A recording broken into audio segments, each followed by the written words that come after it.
Most Pokemon who miss out on viability do so for a number of good reasons, so it's not really much of a close call. But there are a few that just barely can't hack it. By and large, they have the stats, the abilities, almost everything they need to succeed, even the move pool for the most part. But they are missing one move that not only would launch them to a higher level of viability, but also design-wise, they very reasonably could or arguably even should have. Today, we're going over Pokemon that were ruined by one missing move. And speaking of missing moves, we're starting out with Toxtricity and Focus Blast. Never mind the Pokeballs, here's Toxtricity. Unquestionably one of the coolest Pokemon of all. It is delightful that the superb punk rock concept and execution of its design extended to its competitive niche of blasting the opponent with a combination of volume field power and toxicity. Its powerful base 114 special attack effectively had 3 stabs: Sludge Wave, Shreds, Fairy, and Grass types, with threatening the latter providing especially effective synergy for its electric stab, Overdrive. The effective third stab is also actually its strongest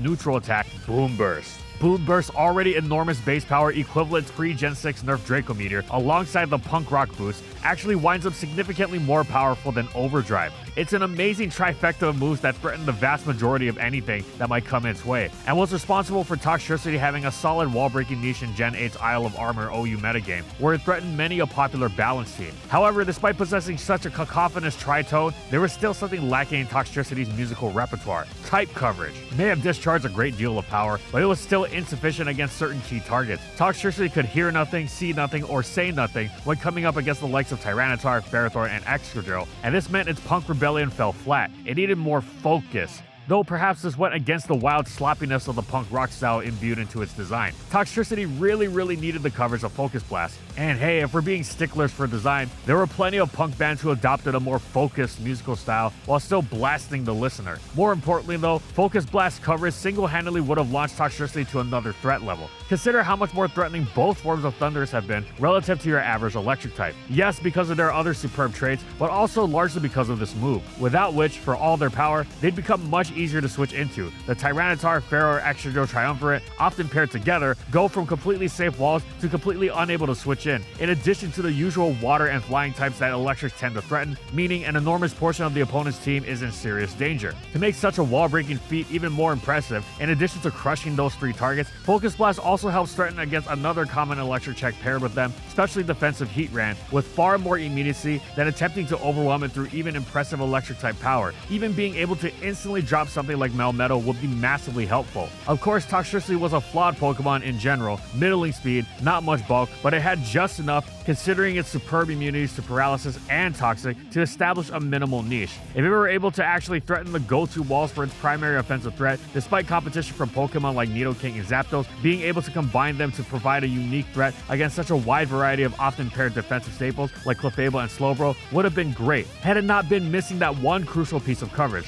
Of course, Focus Blast also has a reputation for missing, so it wouldn't have been ideal, but it'd be better than nothing, especially since merely the threat of it would dissuade its targets from switching in, leaving Toxtricity to spam its triple stab as it wanted. Aura Sphere was much weaker, but also would have been alright in this role, though it feels far less fitting for Toxtricity's design, though perhaps you could make the argument for what I genuinely saw referred to recently as its low-genuinely form. Low-key though, perhaps the cure for Toxtricity's woes would be to shift gears into a more post-punk musical register. And speaking of shifting gears, we have Metagross with Shift Gear. Metagross went from a star in Gens 3 and 4 to having its mighty explosion nerfed in Gen 5, and it never recovered. Sure, it had some small hit-taking and pursuit-trapping niches with Assault Vest in Gen 6 OU, but it wasn't anywhere near its previous dominance, and even this niche was eventually found to be overly specific. Of course, this doesn't count the absurd dominance of its Mega form, but Metagross itself was a pseudo-legendary, so it was sad to see it fail, especially since it really was just one move away from, if not recapturing former glory, then being a legitimate threat once again, especially since, though Gen 6 nerfed it by making it weak to Dark and Ghost, and even weakening the power of its Meteor Mash, it also gave it Fairy types to destroy, and even boosted the accuracy of the move formerly known as Meteor Miss. Metagross wasn't without its buffs either, culminating in Gen 5 gifting it Knockoff, but another that quite gave it what it really needed. Metagross has some issues, but none that couldn't quickly and easily be fixed. It's strong, but not that strong anymore, as it really feels the heft of Meteor Mash dropping from 100 to 90 base power, which especially stings given that its mastery massive power was what it was all about. Given its mediocre speed, as agility or rock polish for cool points could help, but Metagross would still come up short and was often entirely useless against bulkier teams. It needed a better way to boost its attack than the move locked of Choice Band or the other move slot demanded by Power Up Punch,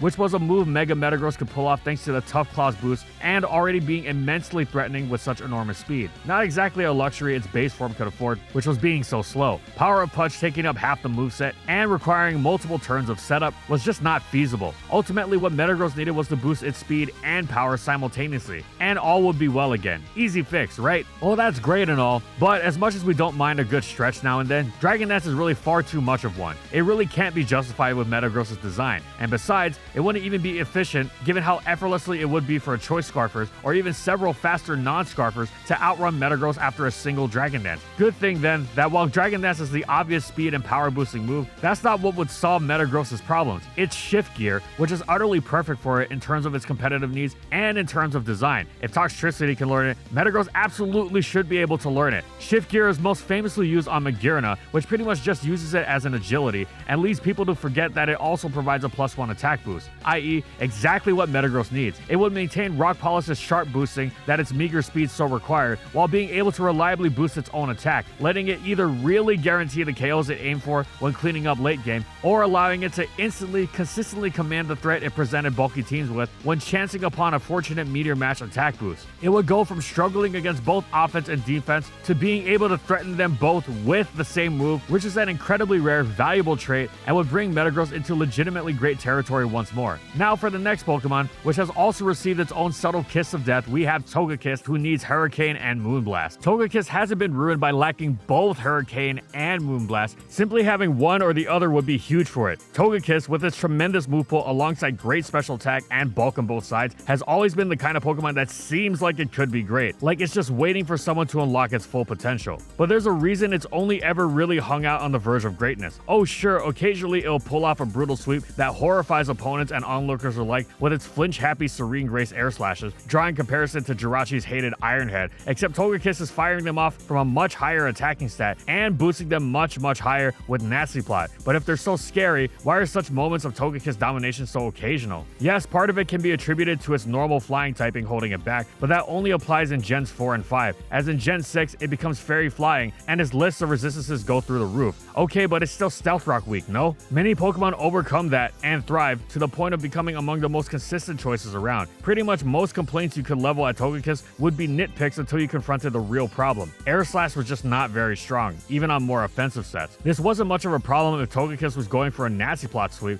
but it was an issue in that it wasn't able to immediately threaten most of the Pokemon that it switched in against, much less their switch-ins, and this was severely limiting in how valuable its switch-ins could be. If it had to Nasty Plot before it could be threatening, it was much easier to play around. Togekiss's inability to exert immediate pressure made it surprisingly passive for a Pokemon with such a high special attack stat, and so capable of such threat, which impeded its potential and rendered it frustratingly inconsistent. Power-wise, Air Slash is only the slightest step up from using pre-Gen 6 hidden power for Stab, which gets increasingly less tenable by the generation, and its Fairy Stab, Dazzling Gleam, was only the slightest step up above that, only without any sort of additional effect. If Togekiss was able to do some real damage without getting Nasty Plot involved, that'd be ideal, and there's really no reason it should be so bereft of real damage dealing stabs. It seems bizarre for it to not have either Hurricane or Moonblast design-wise, and either would make a world of difference. They'd improve both defensively, allowing it to threaten the Pokemon it switched in against more instantly and offensively by letting it place more significant pressure on its common switch-in. Not just through the boosted power, though that would of course be highly appreciated, but through both moves' 30% secondary effects, which be doubled to 60% with Serene Grace, just like an Air Slash flinch. Factoring in its 70% accuracy, Hurricane would have a 42% chance to confuse the target, which would cause some serious havoc for the switch-in to be able to actually do something to Togekiss's team on the following team, which might very well make Togekiss more threatening,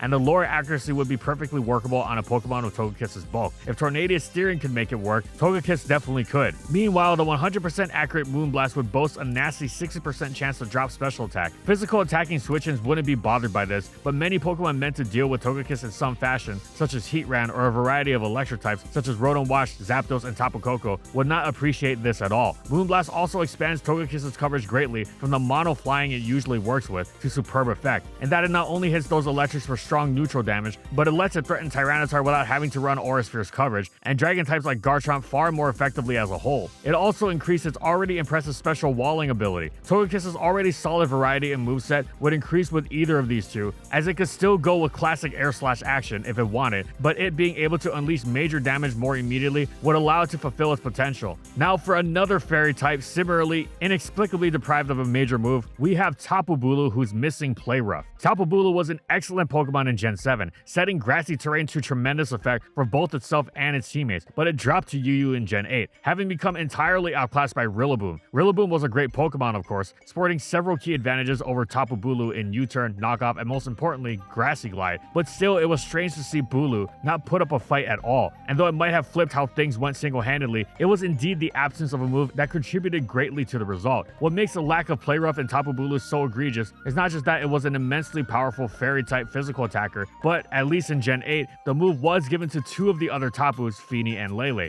aka the ones that don't have any business attacking physically. Meanwhile, Tapu Bulu and Koko, with the latter also having a high attack stat, don't have the move for some reason. Tapu Bulu would have loved to have had the move in Gen 7 as well. It would have improved several matchups, most notably against the Mega Latias, but at the very least, it should have been distributed to all the Tapus in Gen 8. Tapu Bulu being a fairy type without fairy coverage meant it wasn't nearly as sturdy into dragon types as it would have liked. With Play Rough, it'd be able to more effectively blank the dangerous Garchomp, as unlike Rillaboom, it paired its Earthquake resist with an outright immunity to Scale Shot, and that's before having super effective stab against it. In a similar vein, without Play Rough, Tapu Bulu has a tough time threatening Dragapult in return. With it, Dragapult suddenly has to run from the matchup. In addition to increasing its defensive utility, Tapu Bulu also becomes much more frightening offensively. Having two viable stabs on a Swords Dance set is always excellent, but it especially improved over Rillaboom against Dragonite, Buzzwole, and Galarian Moltres, all of which stifle Rillaboom quite reliably, yet would get obliterated by a boosted Tapu Bulu Play Rough, or not even needing the boost in Galarian Moltres' case. Being more viable overall would also let Tapu Bulu utilize its resist to both Urshifu Rapid Strike stabs while being neutral to U-turn as well, and the added fighting resist would also mean it freely walled Zeraora. Tapu Bulu's Dark Resist, meaning it was able to switch into Tyranitar's Choice Banded Crunch, would be highly appreciated as well. And of course it has these traits already, but they don't mean much when you lack what should have been such a given and an integral part of your game, and are thus less capable of threatening the aforementioned opponents in return. Play Rough doesn't completely fix all of Tapu Bulu's problems, of course, especially when competing with something as good as Rillaboom. What it does do though is make it so that Tapu Bulu isn't a fairy type with attack on par with Latios or Tapu Lele's special attack, yet is getting stopped by fairy weak Pokemon. Tapu Bulu simply isn't the star of the Tapus, unlike how Starmie is a literal star that's missing Calm Mind. Starmie was so good for so long, the consummate top tier OU threat throughout generations of power creep, until eventually it was eclipsed in power and utility. Its good traits were still good, great even, but they were undermined something fierce by the fact that base 100 special attack was just no longer what it used to be, leaving it unable to keep up in Gen 7 and on. This was something that could be fixed quite easily though. In fact, one could argue quite reasonably that it was something that should have never needed to be fixed in the first place. If Starmie had Calm Mind, it's very possible it would have maintained an OU streak on par with Tyranitar itself, and why wouldn't it have Calm Mind? It's a psychic type, which alone should be qualification, but there are also non-psychic waters that get the move. Most famously, Suicune, Kyogre, Manaphy, Keldeo, and Tapu Fini, but also Golduck, Corsola, Relicanth, Alomomola. In Gen 8, Primarina got it, and in Gen 9, even Vaporeon got it.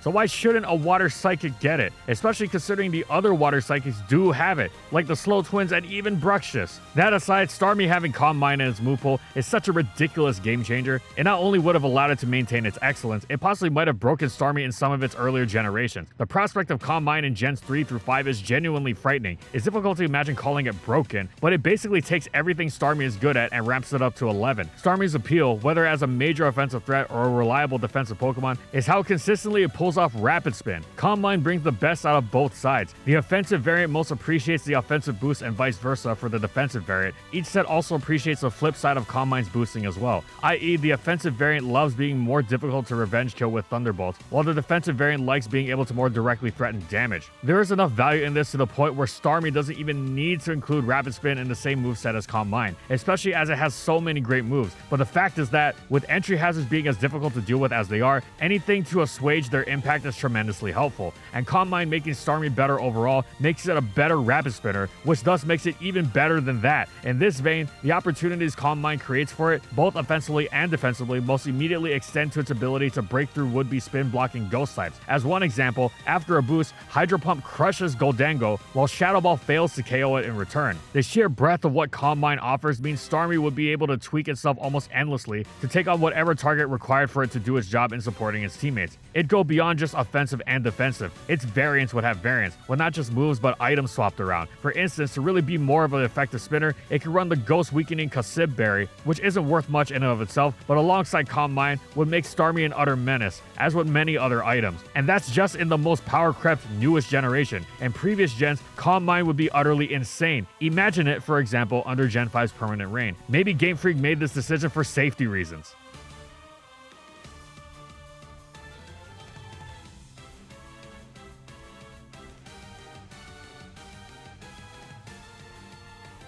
And thank you so much to our Platinum patrons. Thank you to Amphozenus, Alex Sable, Anthony Belval Renault, Daniel Isbeast, Corman, Don Creek, Eric Dissing, Espion Lover, Funky, Glitcherton, Howl, Jack G, King Yabber, Nightfall, Megamon VGC, Mojo Game Slayer, Nurse Jake, One Penguin to Rule, Pretzel SP, Schmooter, Seagulls Incorporated, Sojiro Sakura, Spavoon, Skylaria, Soras and Croxon, Shiwei Miji, Stoneface Colin, Tyler, Kiboflu, Wardine, Zathor for their major support of our videos.